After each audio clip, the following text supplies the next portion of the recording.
night, the whispers returned, echoing in his head. Femi stopped speaking much. His once quiet nature now replaced with deep silence.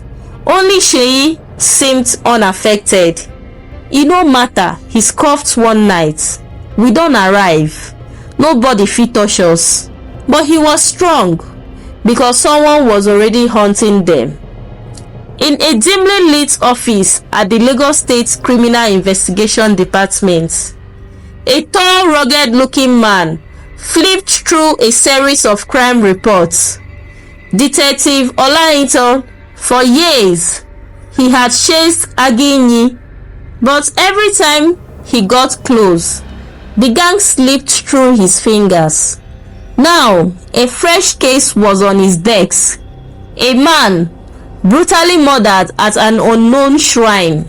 Suspects, 3 teenage boys, recently linked to the gang.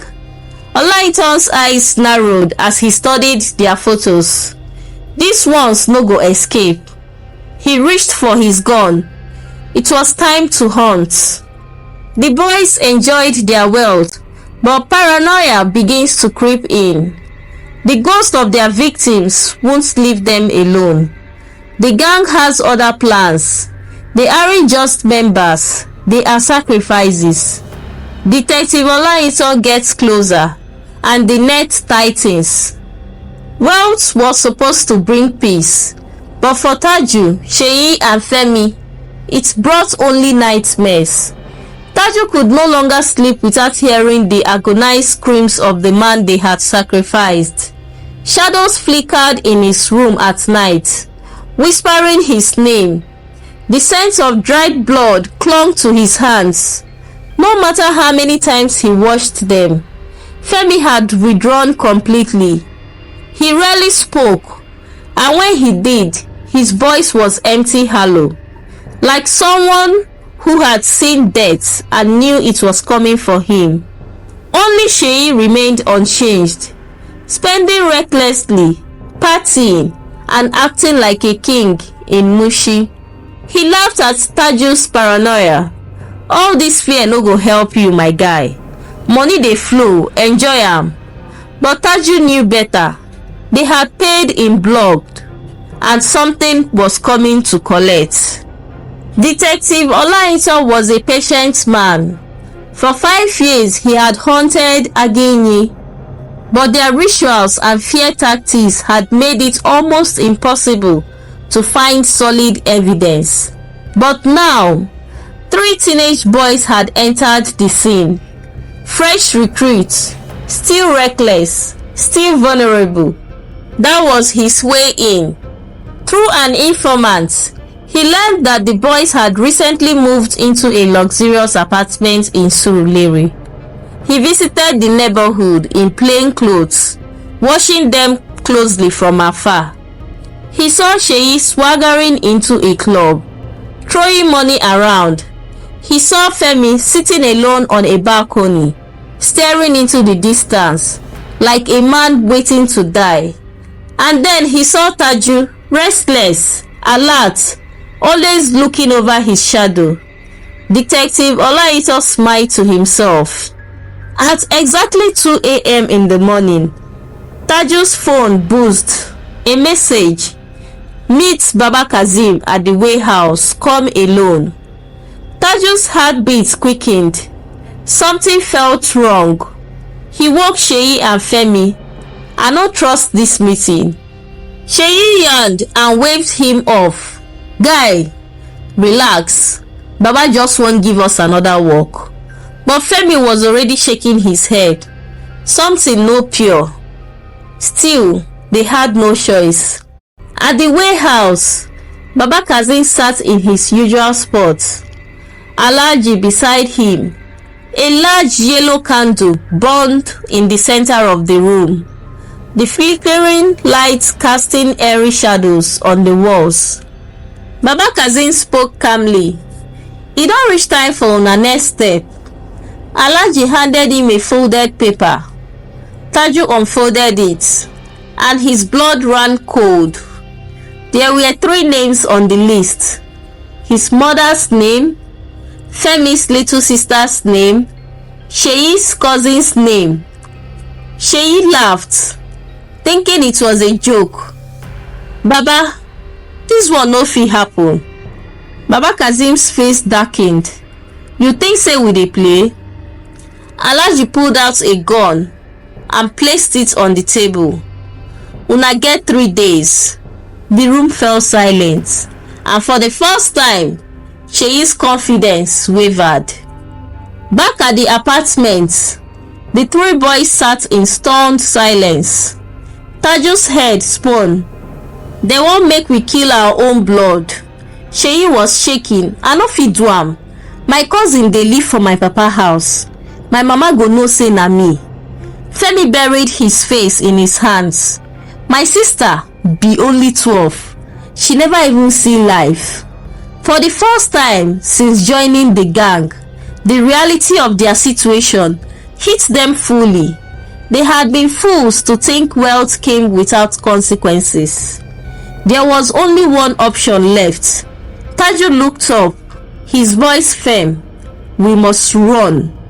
They packed their things hurriedly, each taking as much cash as they could carry. The plan was simple. Leave Lagos, disappear into another state, maybe even cross the border. But Aginyi was always watching.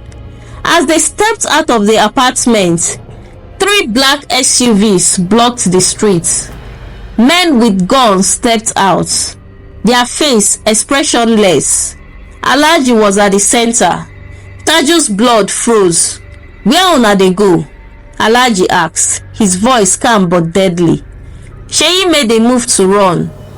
The gunshot echoed through the night. Seyi collapsed, clutching his bleeding leg. Alhaji shook his head.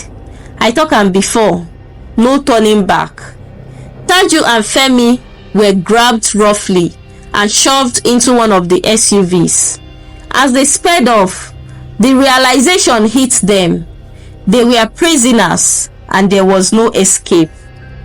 Baba Kazim stood before them, shaking his head in disappointment. And they always talk am, greed dey blind people. Seyi lay on the floor, groaning from the gunshot wound. Baba Kazim turned to Taju and Femi. I give una chance to prove loyalty, but una no fit do ordinary sacrifice. He snapped his fingers. 2 men masked stepped forward, holding a bound figure. Taju's heart stopped. It was Iya Taju, his mother. She was gagged, her eyes wide open with confusion and fear. Taju's whole body shook. No, abeg, I go do anything. Baba Kazim smiled darkly. You go do anything? Taju nodded frantically. Baba Kazim tossed him a knife, then killed her. Silence fell.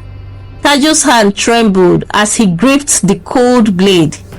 His mother's muffled sob filled the air. Tears streamed down his face. Baba, abeg, I no fit. Baba Kazim sighed. Then you no get use. He signaled to Alhaji. The gunshots rang out. Iya Taju slumped on the ground. Taju screamed. Seyi tried to crawl away. Another gunshot. Seyi's body fell limp. Femi was sobbing uncontrollably. Baba Kazim turned to him. You! Femi's breath was raged.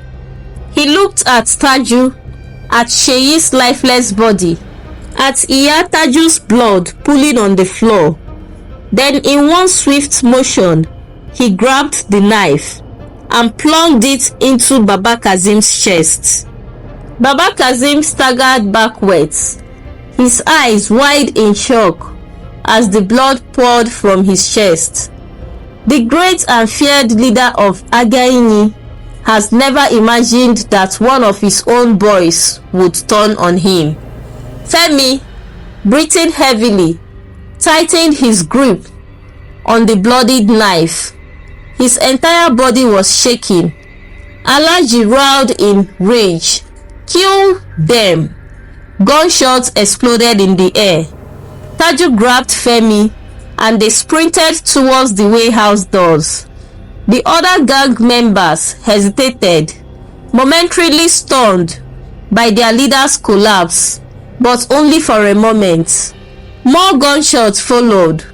The boys ducked and ran, weaving through the stacks of crates and old machineries. Sheyi's lifeless body lay in the corner, his blood pooling into the dirt floor. Taju clenched his jaw. I will mourn you later, my brother. Right now, survival was all that mattered. They burst through the back exit, lungs burning, feet pounding against the pavement.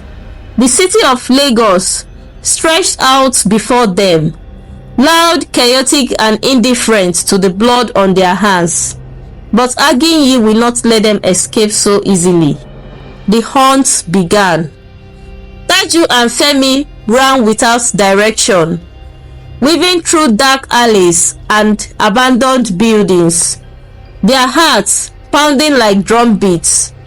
They could hear the gang behind them, men shouting, engines revving, boots slamming against the pavement.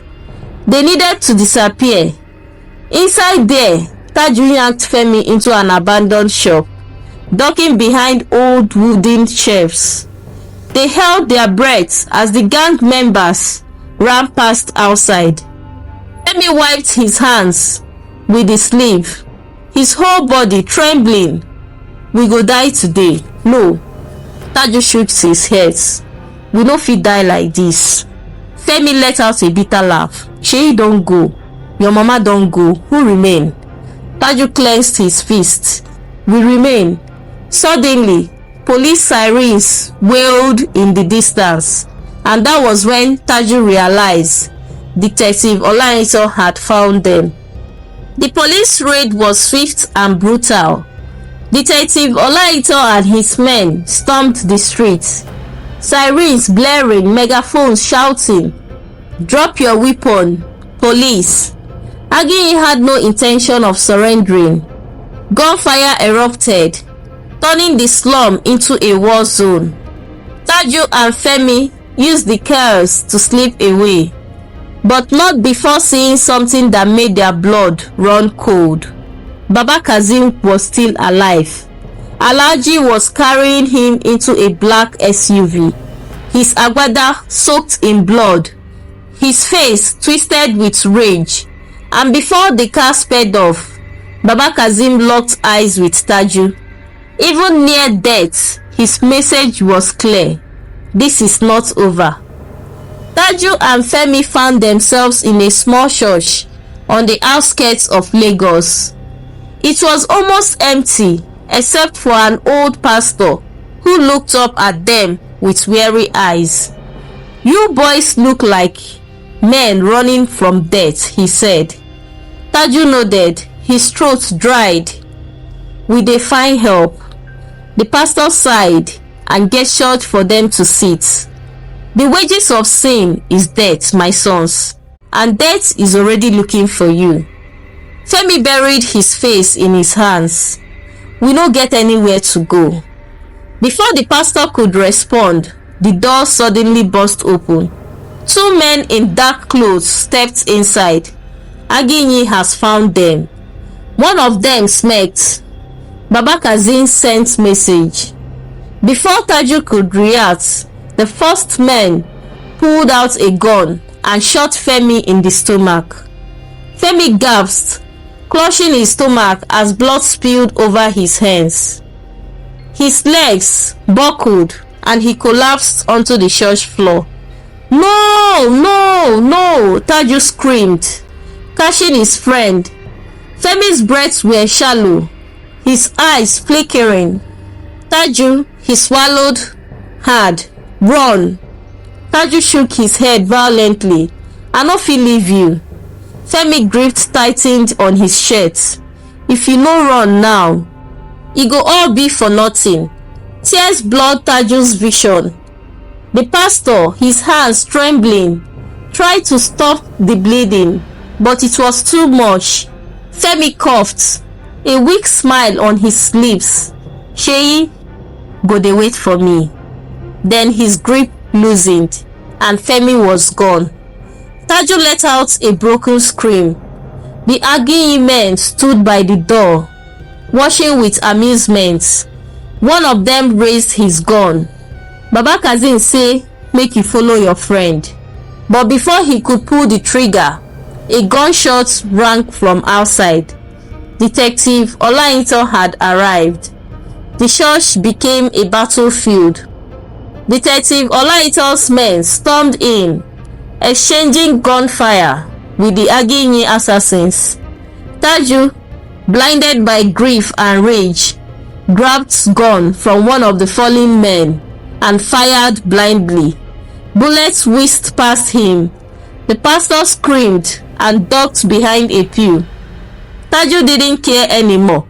All he wanted was revenge. He ran through the smoke-filled church, gunning down one of Baba Kazeem's men. But he wasn't fast enough. A sharp pain exploded in his side. He looked down. Blood. Someone had shot him. His vision blurred. His legs gave out. He collapsed next to Femi's lifeless body. As the battle raged around him, Taju's world began to fade, and just before everything went dark, he heard one final voice. Baba Kazeem's. Finish am. Taju opened his eyes to a dimly lit room. His hands were tied. His body ached. Baba Kazeem sat across from him, smoking slowly. His agbada was stained with dried blood, but he was very much alive. Alhaji stood behind him, gun in his hand. Baba Kazeem exhaled, a cloud of smoke. I tell you say, no turning back, abi. Taju's lips were dried. Kill me, make it end. Baba Kazeem chuckled. You won't die? No be you want money? Silence. Then Baba Kazeem leaned forward. Last chance. You fit still prove loyalty. Taju already knew the answer. He spat at Baba Kazeem's feet. Baba Kazeem's expression darkened. So be it. He gave Alhaji a nod. The gun rose. A single shot rang out. But it wasn't from Alhaji. It was from behind. Detective Olaito stood at the doorway, his pistol still smoking. Baba Kazeem collapsed, a bullet between his eyes. The police raided Aginyi's headquarters that night, bringing the gang down for good. Taju was found barely alive. After months in the hospital, he was sentenced to 25 years in prison for his involvement in the gang. Sitting in his cold prison cell, he thought of Femi, Sheyi, and his mother, and he realized the price of greed was always paid in blood. This story was a tragic journey of greed, betrayal, and the harsh realities of crime. No one truly wins in the world of blood money. Let me know what your thoughts are in the comment section, and don't forget to subscribe to my channel at African Story Tales by Ebi. Like, share with family and friends and your loved ones, and stay tuned for more interesting and mind-blowing story coming your way. I remain your favorite storyteller, African Story Tales by Ebi. Bye.